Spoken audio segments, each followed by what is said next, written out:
Cantonment లో BRS working president KTR మాట్లాడుతున్నారు. Live లో చూద్దాం. కేసీఆర్ గారు ₹1,00,000 ఇస్తున్నాడు లగ్గం చేసుకుంటే ఆడపిల్లలు, నేను తులం బంగారం ఇస్తా అన్నాడా లేదా? అన్నాడా? తులం బంగారం ఇచ్చుడు కాదు, అగో తెలంగాణ తల్లి ఉన్నది అక్కడ, ఆ తల్లి నెత్తి మీద కిరీటం ఎత్తుకపోయిండు, వడ్డానం కూడా ఎత్తుకొని పోయిండు, అవి కూడా మాయం చేసిండు. బంగారం కిరీటం ఎత్తుకపోయిండు, బంగారం వడ్డానం కూడా మాయం చేసిండు. గంత దొంగ. తులం బంగారం ఇచ్చుడు కాదు, మీ మెడల పుస్తలతాడు గుంజుకపోతే వాడే మంచోడని చెప్పిన నేను. కొంతమంది నమ్మిర్రు, కొంతమంది నమ్మలేదు. హైదరాబాద్ లో మీరెవ్వరు నమ్మలే. కంటోన్మెంట్ లో ఆ రోజు లాస్యా నందిత పోటీ చేస్తే 18,000 ఓట్ల మెజారిటీతో మీరు కూడా ఆనాడు గులాబీ జెండాని గెలిపించిండ్రు. మీరు కూడా చెప్పినారు మళ్ళీ కేసీఆరే ఉండాలి, కేసీఆర్ ఉంటేనే హైదరాబాద్ బాగుంటుందని చెప్పింది. ఎందుకు చెప్పింది? మీరు కంటోన్మెంట్ లో పని జరిగింది కాబట్టి. మీరు అనుకోలే అన్నాడు కంటోన్మెంట్ వేరు, ఈ బోర్డు వేరు, ఇది మిలిటరీ వాళ్ళ చేతులు ఉంటుందట, రాష్ట్ర ప్రభుత్వం చేతిలో ఉండదట అనే ఒక కథ ఉండే ఇక్కడ.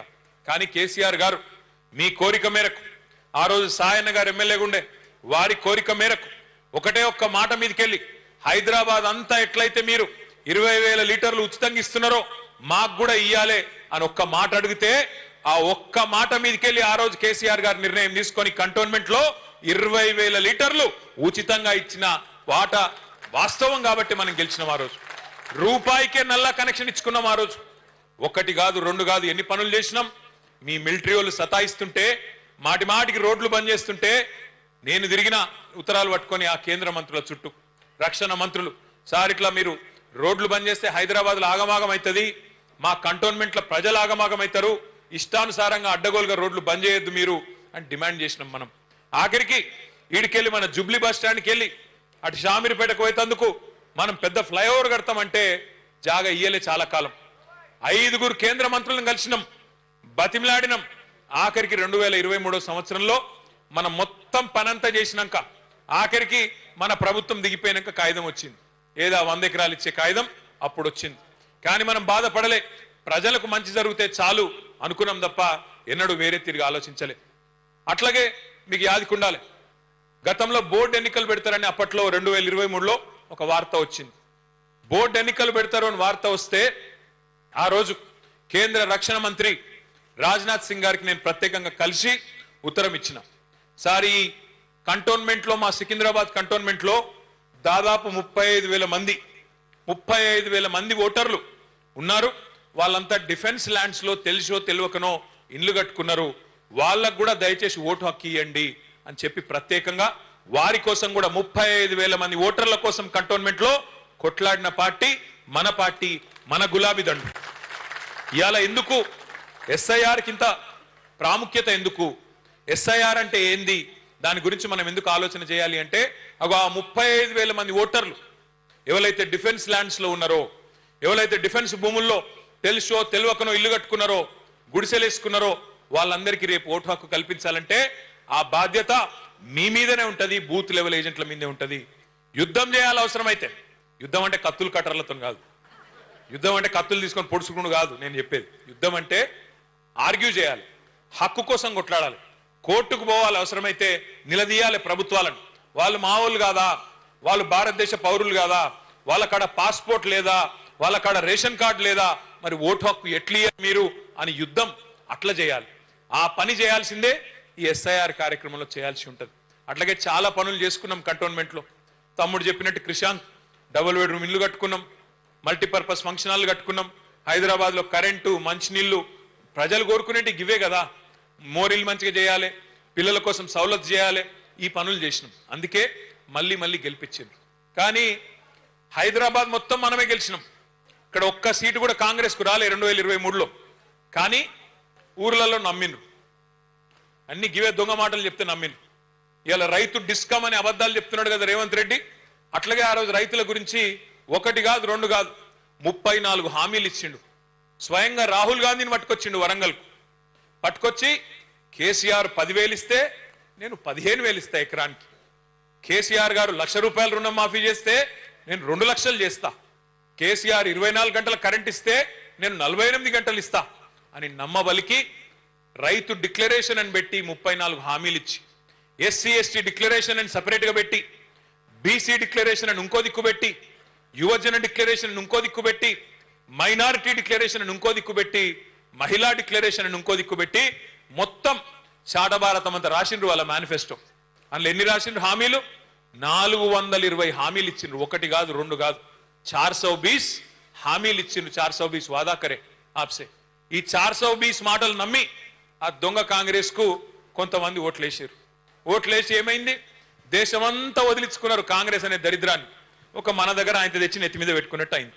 ఇప్పుడు నెత్తి మీద తెచ్చి పెట్టుకుంటే ఏమైందో ఇప్పుడు అందరూ అనుభవిస్తా ఉన్నారు. రియల్ ఎస్టేట్ డామ్ అన్నది, కొత్త ఇండ్లు కట్టేది లేదు. కంటోన్మెంట్ ఉప ఎన్నిక వచ్చినప్పుడు లాస్యానందిత చనిపోతే ఆ రోజు నివేదిత పోటీ చేస్తే ఇక్కడ ఒక మంత్రి గారు వచ్చిండు ఇన్ఛార్జ్గా. ఆయన పేరు పొంగులేటి శ్రీనివాసరెడ్డి. కొంతమంది బాంబులేటి అని కూడా పిలుస్తుంటారు ఆయన. బాంబులు అంటాడు. అన్ని తుస్సుపటాకలు తప్ప ఏం లేవు. బాంబులు మంత్రి ఏం చెప్పిండారో డైలాగులు పెట్టిండు. 6000 ఇండ్లు, డబల్ బెడ్రూమ్ ఇండ్లు నేను ఇస్తా, ఇందిరమ్మ ఇండ్లు ఏదో అన్నాడు. 6000 ఇండ్లు అన్నాడు. చెప్పి దగ్గర ఇప్పుడు 2 ఏళ్ళు అయిందా? అది ఎప్పుడు? మే 2024లో ఎలక్షన్ అయింది. ఏప్రిల్ 2024. 6000 घर देता हूं बोले. मैं आज सवाल कर रहा हूं. నేను ఇవాళ మంత్రి గారిని అడుగుతున్నా, 6000 ఇండ్లని డైలాగులు కొట్టినావు కదా కంటోన్మెంట్ లో, 2000 రూపాయలు నోట్లు ఇచ్చి గెలిచినావు కదా, ఇవాళ 6000 ఇండ్లు అన్నావు కదా మంత్రి గారు. 6 ఇండ్లు చూపెడతావా ఎక్కడన్నా? నీ ముఖానికి 6 ఇండ్లు, 6000 ఇడిచిపెట్టు. 2 ఏళ్ళు ఒడిచిపోయింది. 6 ఇండ్లు కట్టినావా ఎక్కడన్నా? 6 ఇండ్లు కూడా ఇడిచిపెట్టు. 6 ఇటుక పిల్లలు పెట్టినావా ఎక్కడన్నా? ఇజ్జత్ ఉందా కనీసం మాటలాడితే? ఇక ఈ సిపాయట మనకంటే ఎక్కువ డబుల్ బెడ్రూమ్ ఇల్లు కడతాడట, లేకపోతే పోటీ చేయడట. అరే దమ్ముంటే నేను అడుగుతున్నా రేవంత్ రెడ్డి, నువ్వు చెప్పిన 420 హామీలు అమలు చేస్తా, చెయ్యకపోతే పోటీ చెయ్య అని చెప్పి దమ్ముంటే చెప్పు, బయటకు వచ్చి చెప్పు. ఉన్నదా ధైర్యం? 6 గ్యారంటీలు అంటివి, 100 రోజులు అంటివి, డైలాగులు కొడుతీవి. 6 గ్యారంటీలు 100 రోజుల్లో అమలు చేస్తా అని డైలాగులు కొడుతీవి. మరి 100 రోజులు వా ఇప్పుడు 900 రోజులకు వచ్చాయి. ఈ మధ్యన మొన్న ఆదిలాబాద్ పోతే అక్కడ ప్రెస్ వాళ్ళు అడిగింది, ఏమైనా రేవంత్ రెడ్డి గారు 100 రోజులు అంటివి, 6 గ్యారంటీలు అంటివి, మరి ఏమి కనబడతలేదు, ఏం సంగతి అంటే ఏమంటుండే ఎరికైనా కొత్తగా? ఎంత పెద్ద పైల్వాన్ అయినా, ఎంత కండలు తిరిగిన ఉస్తాద్ అయినా 3 నెలలనే పిల్లలు పుట్టిస్తాడా? ఈ మాట ముఖ్యమంత్రి చెప్పన్నా మాకు తెలియదా? 9 నెలలకు పిల్లలు పుడతారని మనకు తెలియదా? మరి నేను ఒక్కటే అడుగుతున్నా రేవంత్ రెడ్డి గారు, 3 నెలల పిల్లలు పుట్టారని మాకు ఎరికే, కానీ 30 నెలలైనా పుట్టకపోతే నిన్నేమనాలి? మరి 30 నెలలు ఒడిచిపోయాయి కదా, మరి ఏమని పిలవాలి ఇప్పుడు? నేనేం అంటలేను. ఏమన్నా అన్నావు అనుకో, గట్టిగా అన్నావు అనుకో, నీ లాగుల తొండలు ఇడిచి పెడతా. నేను అందుకే చెప్పిన మొన్న వాళ్ళ తమ్ముని పేరు కొండలరెడ్డి, వీని పేరు తొండలరెడ్డి అని పెట్టుకుంటే తప్పుడే లొల్లిపోతుందని చెప్పిన. అది ఏం భాష, ఏం మాటలు, ఏం గలీజ్ మాటలు మాట్లాడితే నోరు తెరిస్తే బూతులు తప్ప. ఎలక్షన్లకు ముందేమో వాగ్దానాల వరద, ఇప్పుడు నోరు తెరిస్తే బురద, అంత తప్ప ఏమి లేదు.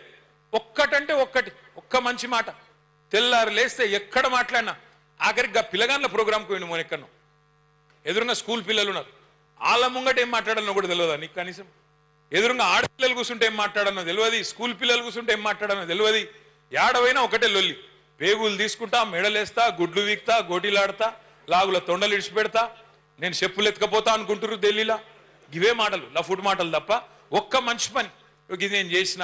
హైదరాబాద్ లో నేను అడిగిన మొన్న ఏమని, ప్రభుత్వాన్ని 1,00,000 డబుల్ బెడ్రూమ్ ఇల్లు మేము కట్టినాం. కేసీఆర్ గారి ప్రభుత్వంలో 1,00,000 డబుల్ బెడ్రూమ్ ఇల్లు మేము దగ్గరుండి మున్సిపల్ మంత్రిగా నేను కట్టించిన.